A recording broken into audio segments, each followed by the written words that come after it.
Number one, I talk about working hard, hard, smart, and long. Here's what happens. I said, the key to being in business is to stay in business. You gotta stick to it. You gotta enjoy the consistent, persistent pursuit of your potential. Here's what happens though. 20-year-old calls me, wants to drop out of Harvard. It's a lot of pressure, right? Because I know what kind of parental expectations are on them. So I'll tell them, look, you're gonna drop out, that's fine. I said, but you gotta promise me you gotta stick to this, because if you're not gonna stick to this, is what's gonna happen. You're gonna be 30 years old, you're gonna be 25% of the way there. You're 25% of the way you think you are going to be, and you're gonna quit like 99% of the other people on earth. You're gonna quit because you don't understand acceleration and growth and working long. And here's what's sad. If you would last another 5 years at 35, there'd be even more pressure on you. All your friends would call you a loser. Your parents would be more disappointed in you than anything else in the world. All the people at Harvard would see, that's why you're supposed to stay here, blah, blah, blah, blah, blah, blah, blah. At 35 years old, you're 50% of the way there. But most people, the 99% of the 1% quit. That leaves the 1% of the 1%. And now Mr. Harvard dropout, 2.5 years later, at 37 and a half, you're 100% of the way there. Now you're lucky. Harvard's inviting you back to speak.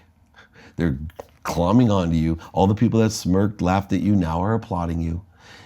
But most people don't give it the time. They don't give it the 25 to 50. 99% of the people quit at 25%, another 99% at 50, and they're only even half the far away. Here's the saddest thing.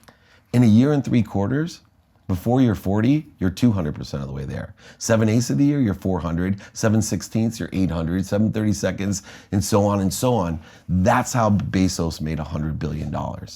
Through believing in himself and consistently. 25 years ago, if that dude would have told me that he was going to start a bookstore in his garage and be the richest man on earth, I would have smirked at him.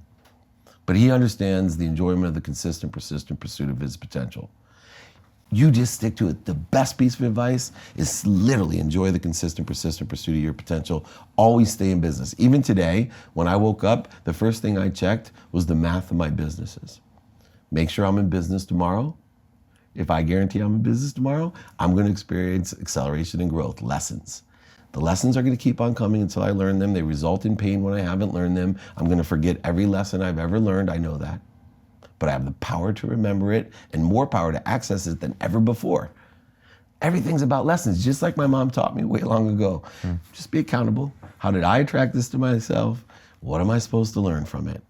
And then the other piece of advice I give to anybody, especially young people, ask for help. Please.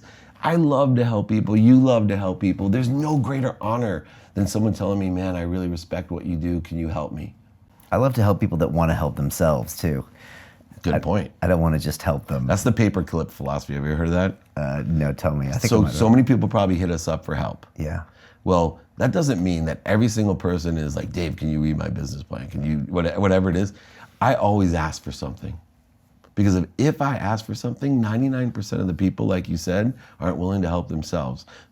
If I can't think of something, I'll say, I'll tell you what, I'll help you if you send me a paperclip. If you send me a paper, 99% of the people never send me the paperclip.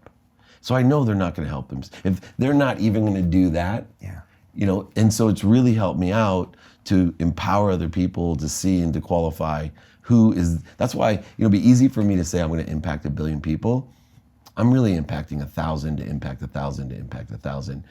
And 1,000 people are hard to find. It's not as if I've given myself 1 year. And I meet a lot of people, and I ask people like you who I know are qualified and can do it, but it's gonna take me a lifetime to find those 1,000, but I'm gonna find it.